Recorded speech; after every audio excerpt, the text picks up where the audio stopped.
Good morning, Sooner Nation. Welcome to the Sooner Surge. Thanks for being a subscriber to our channel. Big game today at the LNC, 1 o'clock tip. The top of the Big 12 comes to Norman, and the Texas Tech Red Raiders, ranked 20th in the country, but maybe even more impressive, 4-1 in the conference.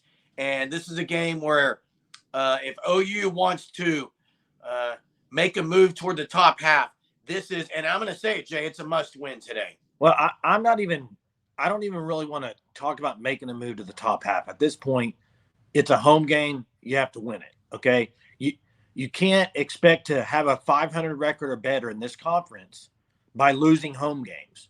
Back to back, especially. And the thing is, you may steal one on the road. You may steal two, but to get more than that's going to be very hard. So if you already lose 2 home games, you're kind of setting yourself up for some trouble down the stretch here. And so it's not about top half to me. It's about, hey, winning your home games and taking care of business at home. And Texas Tech, good team. Okay. They have a new coach, Grant McClaslin, new coach this year. They have some very talented players. Mention one here, Pop Isaacs, guard, all Big 12 freshman team last year with Milos Uzan, also teammates together in AAU ball. So those guys are very familiar with each other, and he's coming off some really good games. Pop Isaacs is. Obviously, you know, they got the victory in Austin earlier this year. So they have that road victory. And so it's going to be a hard test for Oklahoma, and they need to win it. Period. End of discussion. They got to win this game. Yeah, Pop Isaacs, arguably player of the year in the Big 12 right now, averaging about 19.5 and 4 assists a game.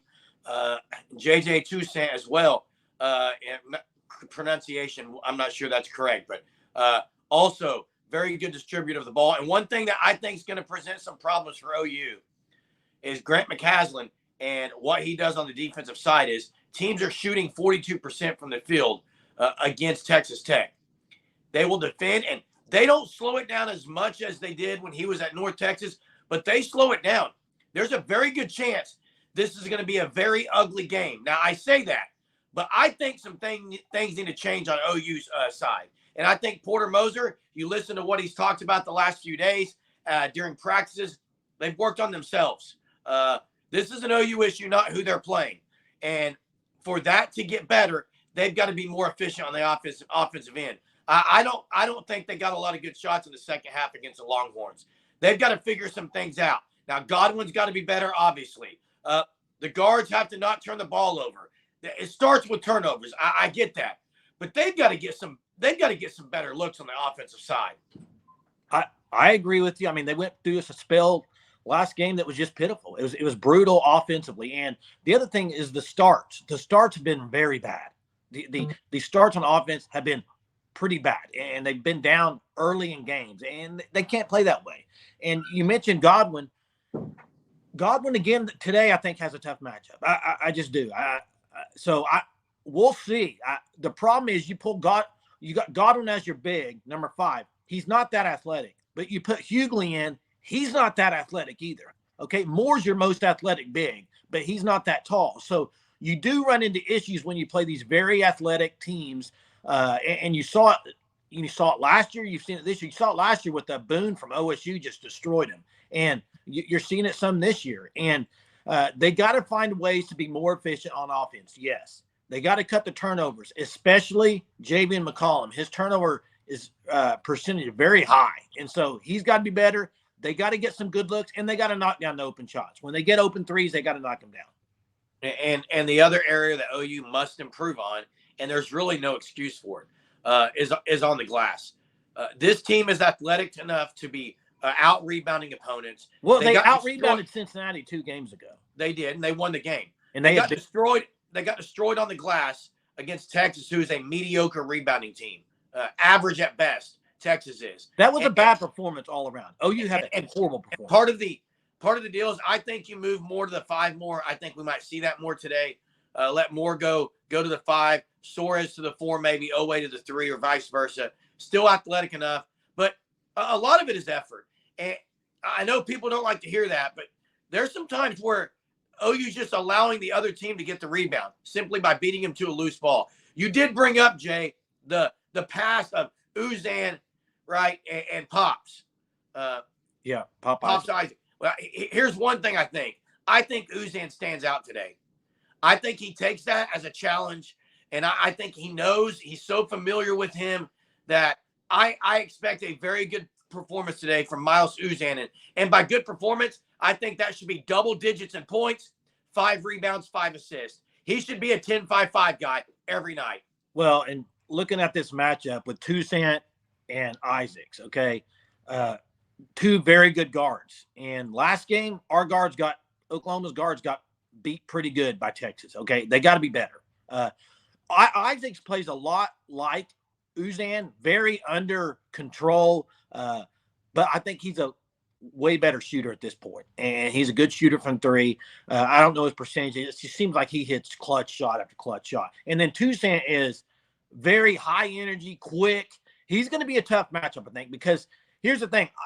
I think if you look at the guards for OU, I think probably and maybe you disagree. I don't know, Jimmy. I think their weakest defenders, JV McCollum, on as far as the guards. I just think even when you bring Darthard off the bench and Suarez, those guys can defend. And I think Uzan's pretty good. McCollum sometimes, I think, with his size, can have issues. So we'll see how they do that. Would you like to see Porter get out of man-to-man every once in a while? Yes, you know my thoughts on this. I would like to see a zone. I think they're long enough for a 1-3-1 zone when you got some of the length they have, or drop back into a regular zone. I mean, they're athletic, they're long, they can close out, but especially if a team gets in foul trouble. Now, if you can get their guards in foul trouble early, that's a major win. And the only way to do that, attack the basket, attack the basket, attack the basket. You know my opinion. I'd like to see less high ball screens with McCollum, use the high ball screens with Uzan, but McCollum, let him go one-on-one. Well, the high ball screen, here's the deal. If you're running it with Godwin and they're dropping down and he catches it at the free throw line, he can't do anything with it, okay? He can pass to the corner, maybe. He can pass to the corner, maybe. But to me, what about maybe Northwestern gets some action today? I think this is a game you can play Northwestern. And then what about Caden Cooper? Are we going to see any of him throughout Big 12 play or not? I wish we would. I don't think we will. Mosers, I think maybe us going to save that. I don't know, Jay, but I don't know if you can save it. He's already played, so he's burned his red shirt, correct? Yeah, and Northwestern, I think the guy can help you on the pick and pop. Hughley's okay three-point shooter, but I think Northwestern, if he played more, would be more consistent. But then you got liabilities there a little bit on defense. That's the issue. So we'll see. This, to me, though, you said must win. I'm not going to say, well, it's a pretty dang must win at home, period. I mean, it is. It's back-to-back home games. You can't go 0-2 at home this week. You can't. You got to win this game. Find a way, 1-point win, whatever it takes, get a victory. OU would be 2 games under 500 in the league with 2 losses. And then they got 2 road games this week. With 2 losses at home, it would be a debacle for how this team started. Jeremy, if they lose today, you're kind of staring 2-6 in conference in the face. Exactly. That's my point. So this is a must win. I think OU gets it done, Jay. I think OU gets it done in a close one, but I think they get it done. I'm going to pick OU 68-65. Man, this is tough for me. I'm not the most confident right now. I will say OU gets it done today, though, and I'll say 72-67. Okay, there it is. 2 nail biters. OU's got to show some grit. They got to be better across the board. I hope there's a good crowd today at the LNC. If you're around Norman, get out there. 1 o'clock tip. The ladies play tonight, I think 6 o'clock tip. Another one of those doubleheader games. So get out to the LNC, get in the heat. It's cold out, and let's hope the Sooners are warm inside and hitting shots. Appreciate you watching our content. Make sure you're subscribed, turn on your notifications, like and comment. Till next time, Boomer. Sooner.